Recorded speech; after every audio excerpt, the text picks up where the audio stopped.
بسم الله الرحمن الرحيم.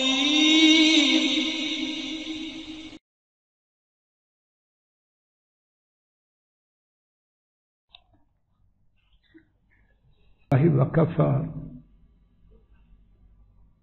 وسلام على عباده الذين اصطفى.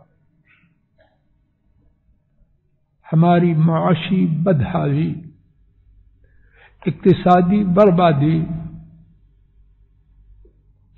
اس کا ایک بڑا سبب اللہ تعالی بہتر جانے دیگر اسباب کے ساتھ ایسے ہے کہ ہمارے معاشرے کی مثال ایک مٹکا کی مثال ہے جس کے نیچے ہر طرف سوراخ ہے.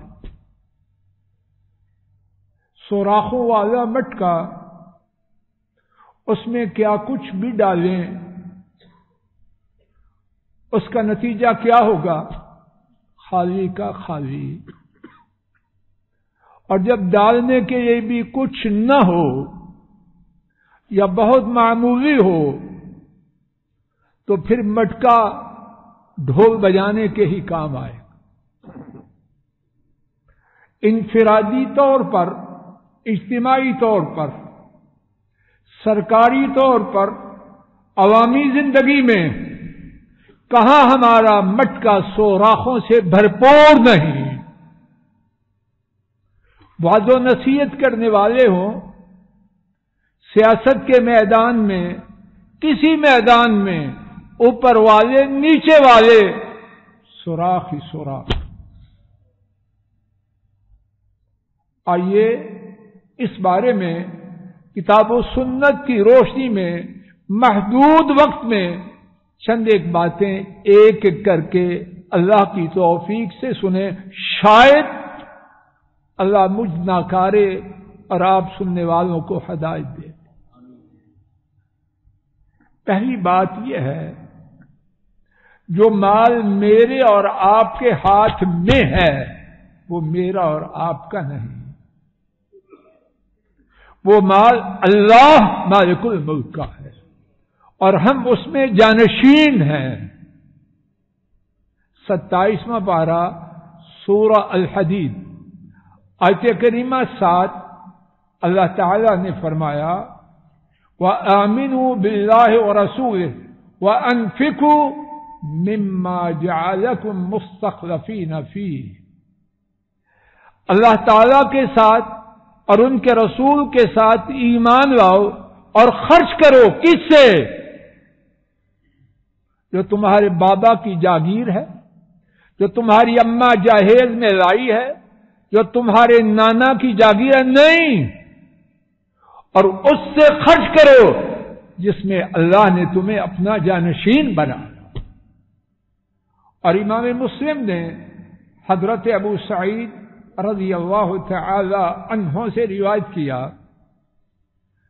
نبی کریم صلی اللہ علیہ وسلم نے فرمایا بے شک دنیا سرسبز و شاداب ہے، شیریں ہے، اور اللہ تعالیٰ تمہیں اس دنیا میں جانشین بنانے والے ہیں. کیوں؟ تاکہ دیکھیں کہ تم کس طرح عمل کرتے ہو. تو معاشی بربادی، اقتصادی تباہی، اس کو ختم کرنے کے لیے دونوں بیٹوں کی سلمہم اللہ تعالی تدبیروں کے ساتھ ایک لازمی تدبیر یہ ہے کہ مٹکا اس کو درست کرے. مال کے بارے میں حقیقت کو سمجھیں، یہ مال میرا نہیں اللہ کا ہے اور میں اس میں جانشین. دوسری بات، یہ جانشینی وہ ہے روز قیامت، جیسا کہ امام ترمذی نے سیدنا ابن مسعود رضی اللہ تعالی عنہ سے روایت کیا، کسی انسان کو اپنی جگہ سے قدم حرکت دینے کی اجازت نہ ہوگی یہاں تک کہ کچھ سوالات کے جوابات نہ دے. اور ان سوالات میں سے ایک سوال یہ ہوگا کہ مال کہاں سے کمایا اور کہاں خرچ کیا. تیسری بات، مال ہمارے دین میں کتاب و سنت کی روشنی میں معمولی چیز نہیں، اس کی حیثیت بہت ہی زیادہ ہے. سورہ النساء آیت شریفہ 5 اللہ مالک نے فرمایا، جس کا ترجمہ یہ ہے، بے وقوفوں کو اپنا مال نہ دو جو اللہ تعالی نے تمہارے کھڑے ہونے کا ذریعہ بنایا. جب مال نہ ہو کمر سیدھی نہیں رہ سکتی، اونچی گردن اونچی نہیں رہ سکتی، کھڑی چھاتی کھڑی نہیں رہ سکتی. تو قرآن و سنت میں یہ بات واضح کی گئی، مال اللہ نے وہ چیز بنایا ہے جس کے ساتھ تم سیدھے کھڑے ہوتے ہو. تیسری بات، مال اس کے ضائع کرنے کو اللہ تعالی نے حرام قرار دیا ہے، گناہ ہے. امام مسلم حضرت مغیرہ رضی اللہ تعالی عنہ سے روایت کرتے ہیں، انہوں نے بیان کیا نبی کریم صلی اللہ علیہ وسلم نے بیان فرمایا، اللہ تعالی نے 3 چیزوں سے منع کیا، اور ان 3 چیزوں میں سے ایک یہ ہے کہ مال کا ضائع کرنا. تو مال کا ضائع کرنا جہاں دنیاوی طور پر تباہی اور بربادی ہے، وہاں اللہ تعالی کی نافرمانی ہے. چوتھی بات، مال کو ضائع کرنے کی اللہ جانے کتنی صورتیں ہیں، ان میں سے 2 صورتیں، اور ان 2 صورتوں میں سے پہلی تبذیر ہے. تبذیر کا معنی جس طرح ابن عباس رضی اللہ تعالی عنہما نے بیان کیا،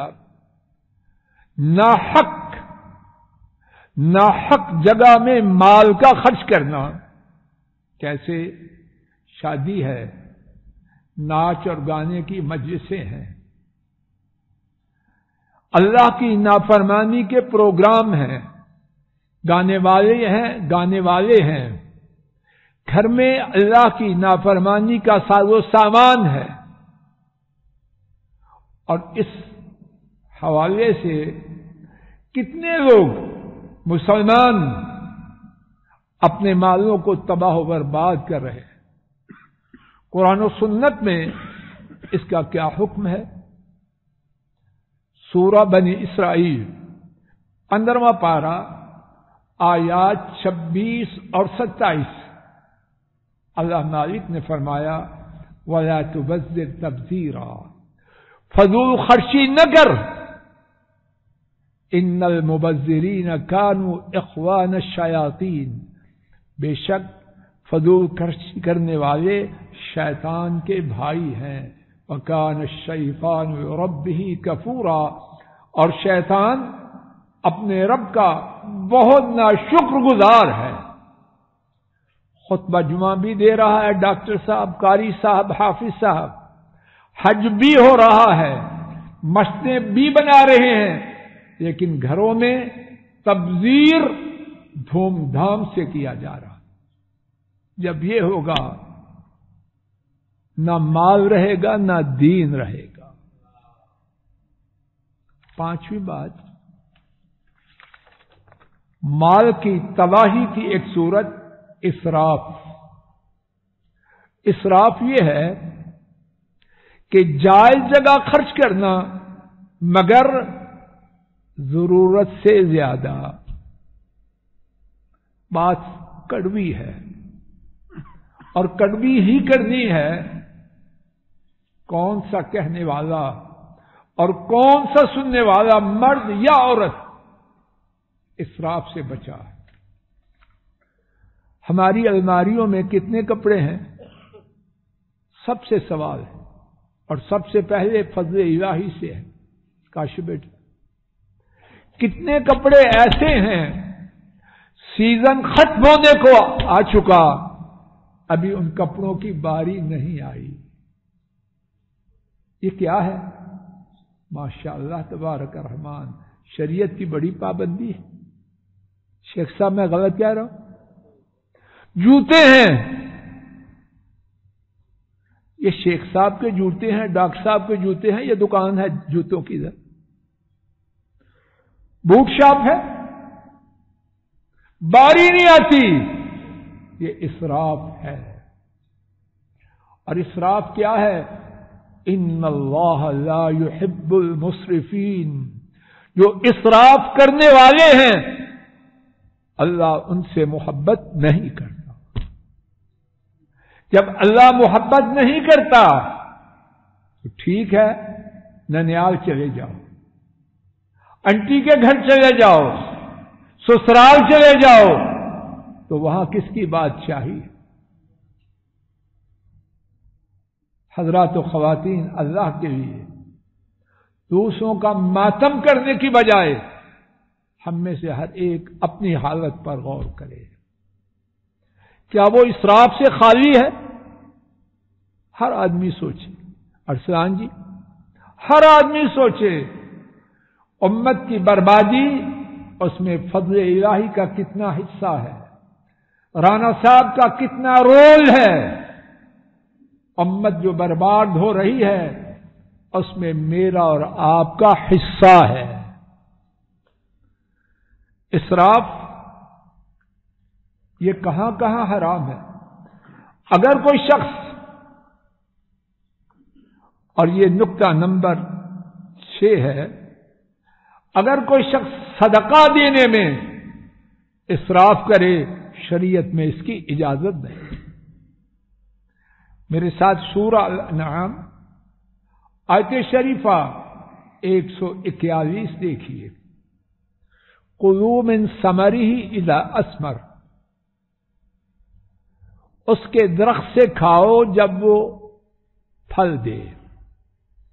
وآتوا حقہ یوم حصادہ، اور جب کاٹو تو اس کا حق ادا کرو، مسکینوں، بیواؤں، یتیموں میں تقسیم کرو، اور اس کے بعد اچھی طرح نوٹ کیجیے وَلَا تُسْرِفُوا، اور اسراف نہ کرو.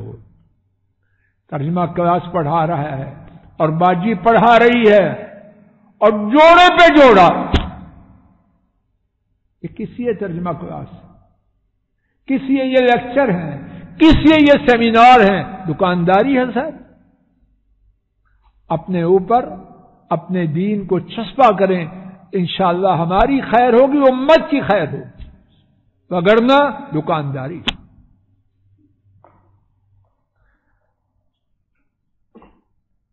فرمایا وآتوا حقہ یوم حصادہ، جب درخت کاٹو اس کا حق دو، اللہ کی راہ میں خرچ کرو، اور اس کے بعد ولا تسرفوا، اللہ کا حق دینے میں بھی اسراف نہ کرو.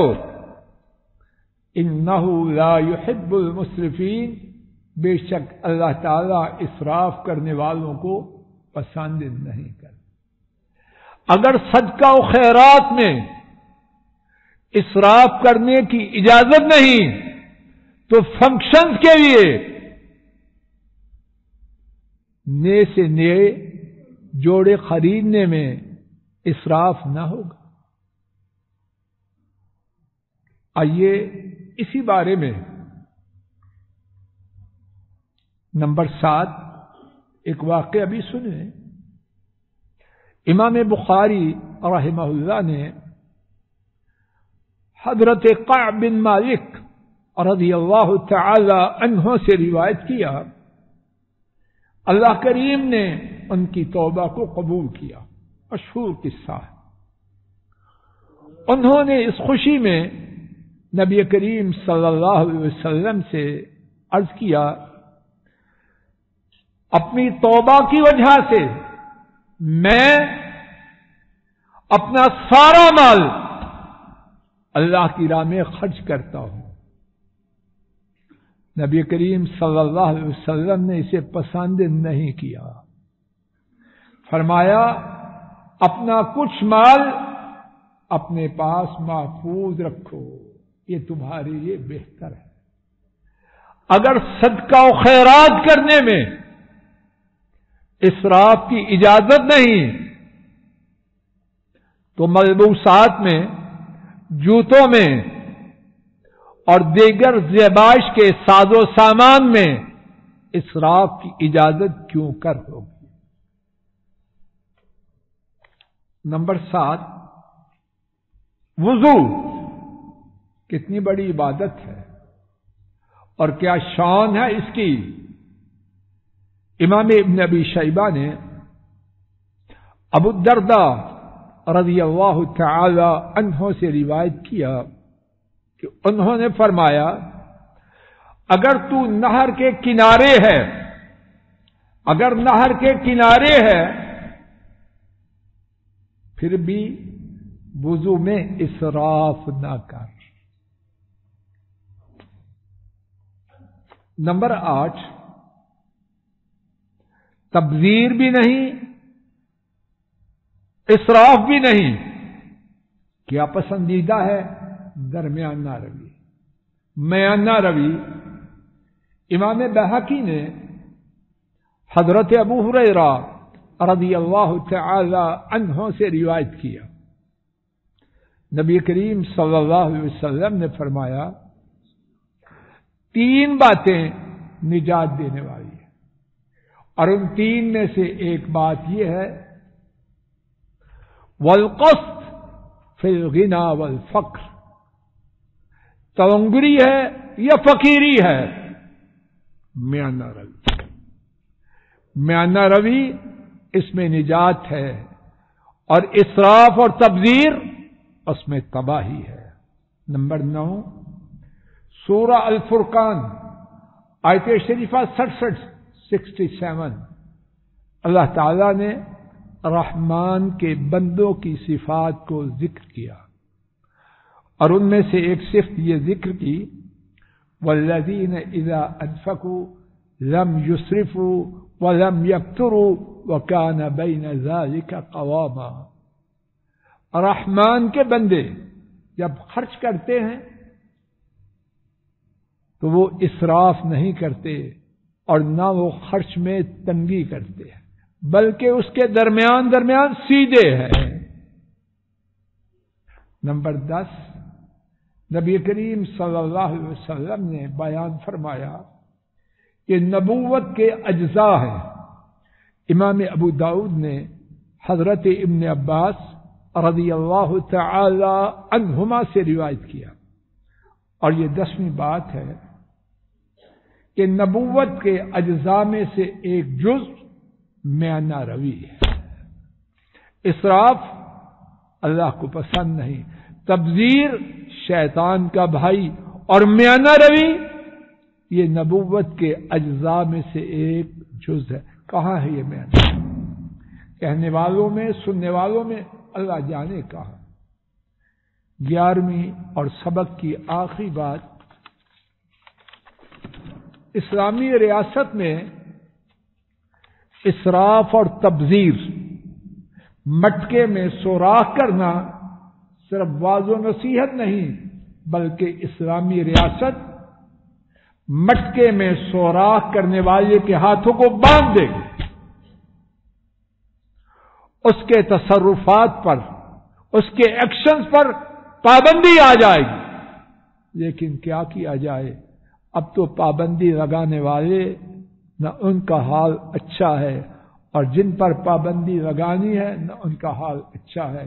اللہ تعالیٰ اپنے فضل و کرم سے کہنے والے کو، سننے والوں کو، اوپر والوں کو، نیچے والوں کو، سب کو ہدایت دے، دین کے طریقے پہ آئیں اور دین کی نافرمانی سے بچیں. اس میں بربادی ہے دنیا کی، آخرت کی. اللہ تعالیٰ ہماری مجلس کو مبارک بنائے، کہنے سننے کی غلطی کو معاف فرمائے، اور جو ٹھیک بات کہی گئی ہے اپنے فضل و کرم سے اس کو قبول فرمائے. اے مولا کریم ہماری بیماریوں کو دور فرما. اے اللہ امت کے بیماروں کی بیماریوں کو دور فرما.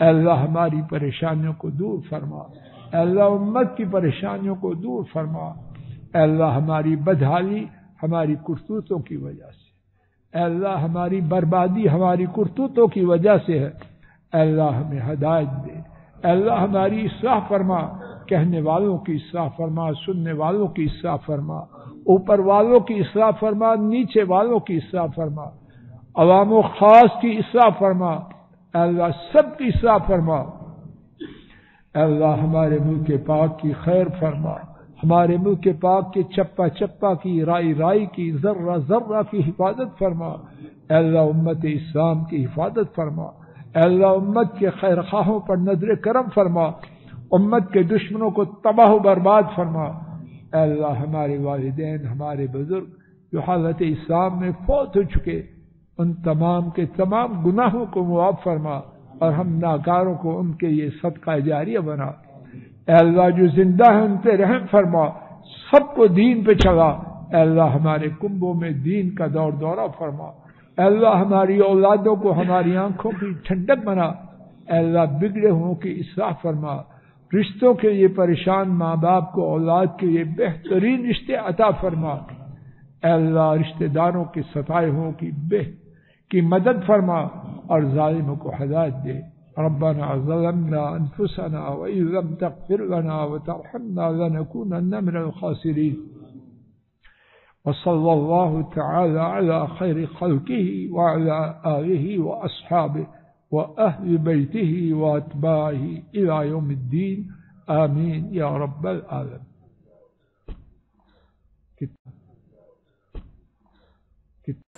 السلام علیکم ورحمۃ اللہ۔ یہ ڈاکٹر فضل الہی صاحب کا آفیشیل یوٹیوب چینل ہے، اس کو لائک، سبسکرائب اور شیئر کریں اور بیل آئیکن پریس کریں تاکہ نئے آنے والی ویڈیوز کا نوٹیفیکیشن آپ کو موصول ہو سکے۔ جزاکم اللہ خیر۔